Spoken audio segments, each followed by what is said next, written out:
All right, guys.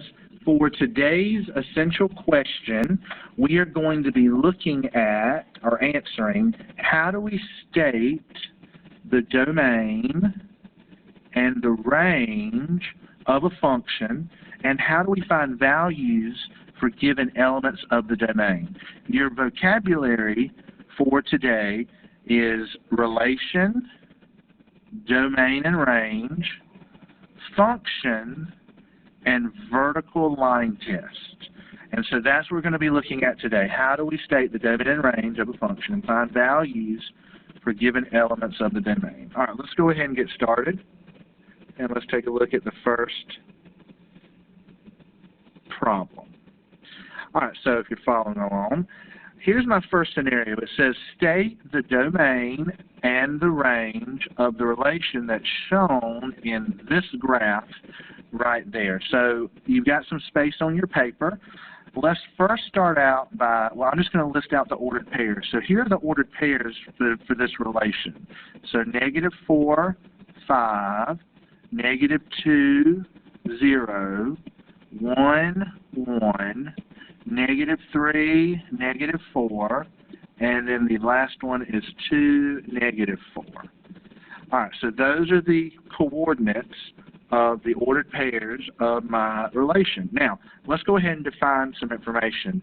When we talk about the domain, that is the inputs of our data. In other words, it's typically our x values. When you're talking about an x-y axis, the domain is the x values. The range is the output, and so that typically agrees with the y values. So just keep that in mind. Your domain are the x values, and the range are the y values. So that implies that for this particular problem, well, what would my domain be? So I'm going to use D for domain, and this weird-looking symbol that I just drew is what we call set notation.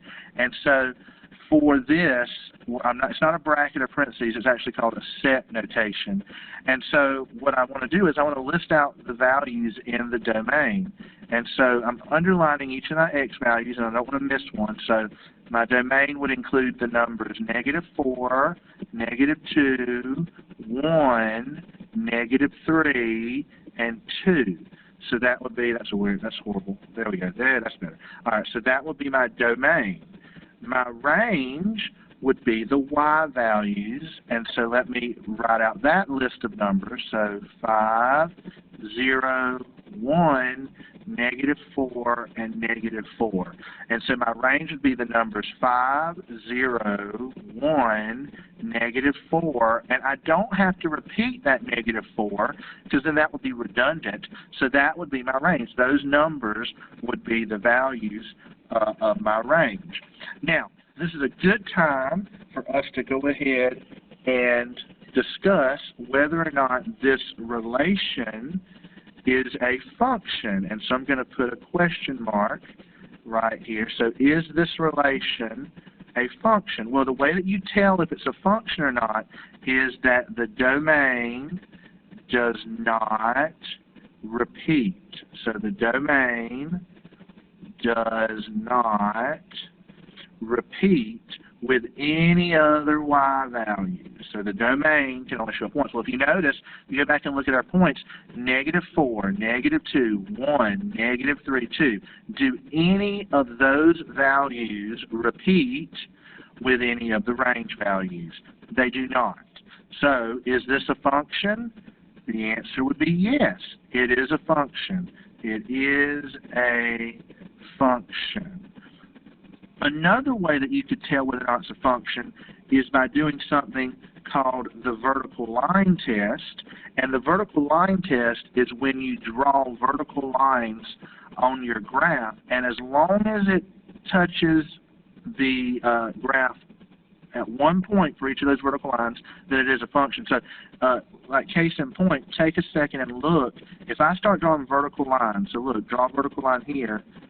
it only touches that point once. If I draw a vertical line here, it only touches it once. If I draw a vertical line here, it only touches it once. If I draw a vertical line through there, it only touches once. If I draw a vertical line there, so see, each one of those vertical lines, it only touches the point once. So by the vertical line test, it's also a function.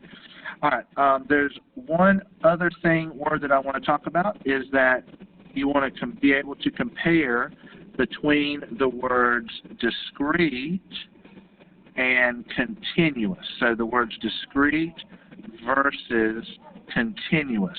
This would be an example of a discrete problem because you were given a set of ordered pairs, right? It's just dots on that graph. So those are discrete. Continuous is when you have a graph that goes on indefinitely. So this is an example of discrete data.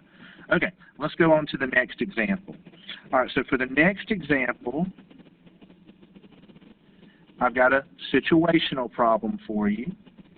It says the table below shows the number of fires, so there's the number of fires, and the number of acres, so there's the acreage, burned over 6 years on the land owned by the Bureau of Indian Affairs in the state of Washington. It says graph this information and determine if it's a function. So we're going to go and graph it, but we can actually go ahead and tell if this is a function just by looking at the table.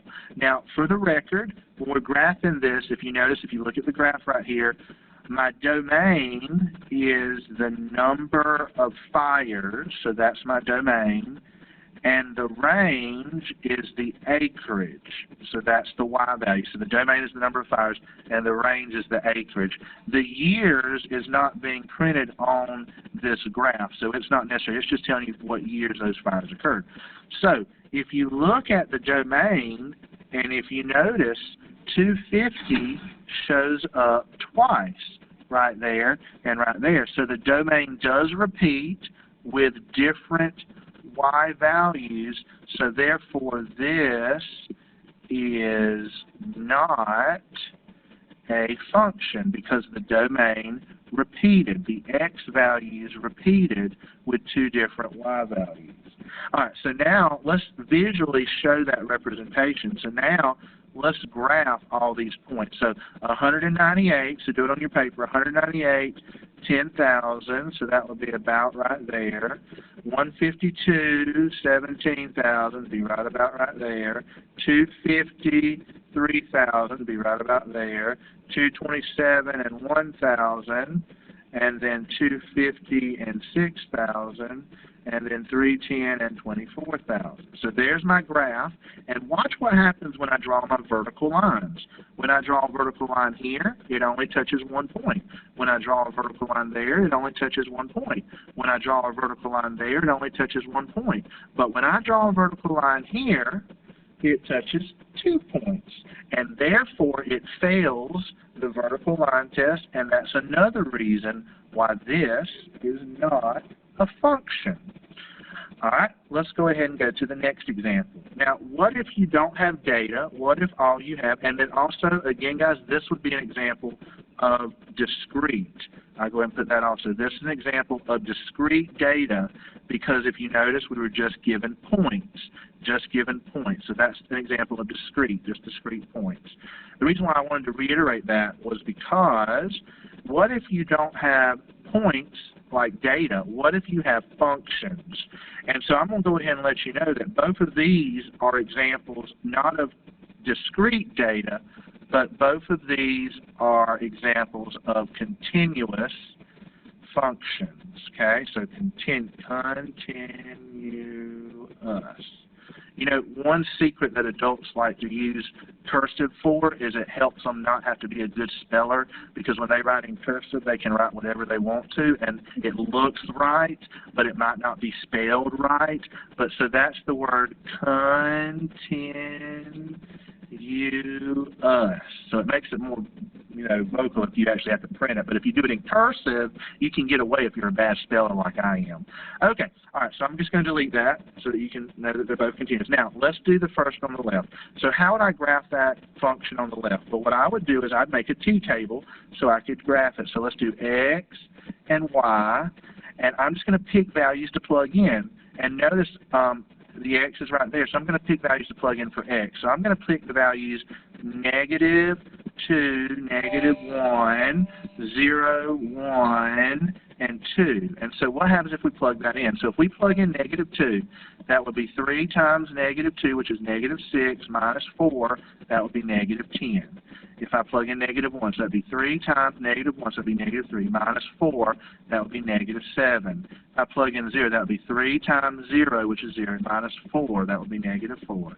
If I plug in 1, 3 times 1 is 3, minus 4, that would be -1. If I plug in 2, 3 times 2 is 6, 6 minus 4 would be 2. And so now I have my data, my table, so now we can graph this. And so -2, -10, so 1, 2, 3, 1, 2, 3, 4, 5, 6, 7, 8, 9, 10, and then 1, 2, and it goes up to 2. All right, and so this is going to be a very poor graph, but hopefully on your paper it looks a lot better.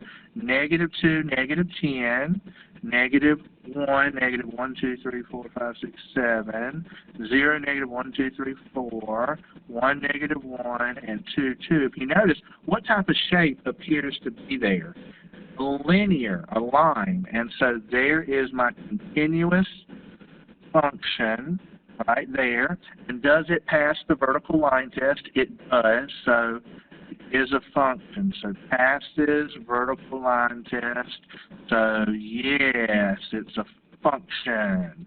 And so that would be the answer for that. It says determine whether each equation represents a function. So that's good. All right, now let's do the other side. Let's make another t-table. So x and y, but notice the difference, though, for this one. If you notice the one we just did, that equation was set equal to y.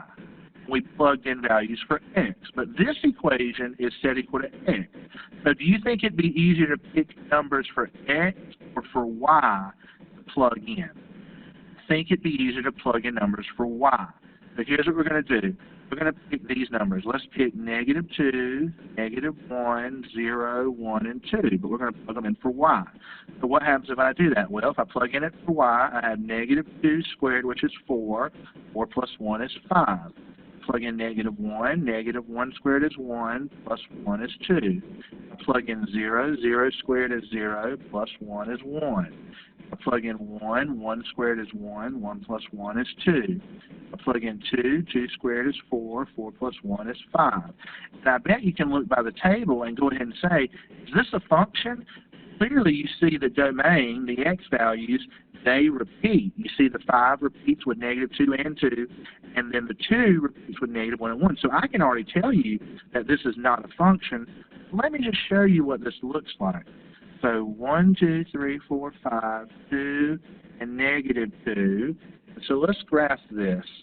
So 5 and -2, 2 and -1, 1 and 0, 2 and 1, and 5 and 2.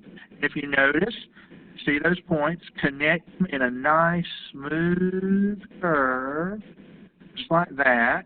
And there's the graph of my function. Now, if you notice, for this function, it does not pass the vertical line test. It fails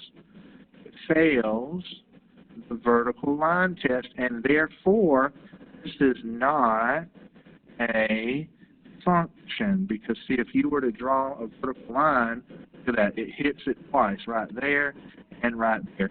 So that would be not a function. Now, both of these are examples of continuous data, and they're graphed out as to be functions. Okay, let's keep on going. And let's take a look at the next slide, the next example.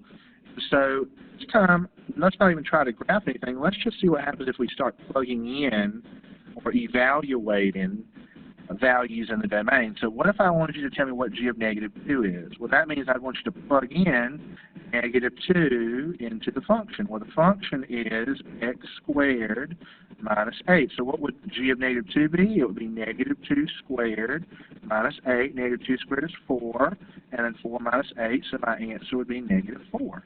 Well, what about if I had like an expression like 7a? Well, what would that look like? Well, it would still be keep plugging it in, so 7a squared minus 8, and then 7a squared, so that would be 49a squared minus 8.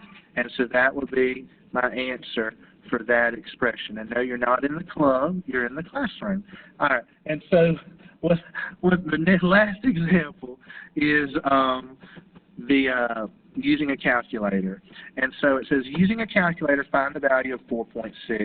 And so the way that you would type it in your calculator is just like this. And this is just to see if you can type in. So it says, find f of 4.6. So what you would do is, you would do 0.5, open parentheses, 4.6, close parentheses, square it.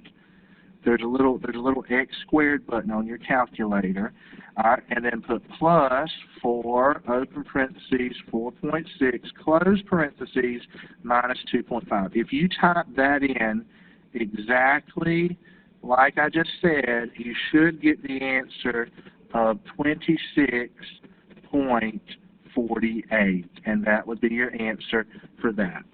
All right, guys, that's it for the actual notes. But if you take a look at the next slide, and then you can watch this video again because it will be on Schoology. If you need to find it, look in the Test 1 folder to be in that folder. But your classwork for today is to do problems 16 through 42, the evens, just the evens, and then the numbers 51, 52, 53, and 54. And so that is your classwork. Your homework will be on a separate sheet that will be passed out, and it's the homework for the entire unit, but you're only responsible for the homework problems that say section 1.1, which is just 5 problems, and then we'll take that for a homework grade tomorrow. But that's it for today's lesson. Have a good day and see y'all tomorrow.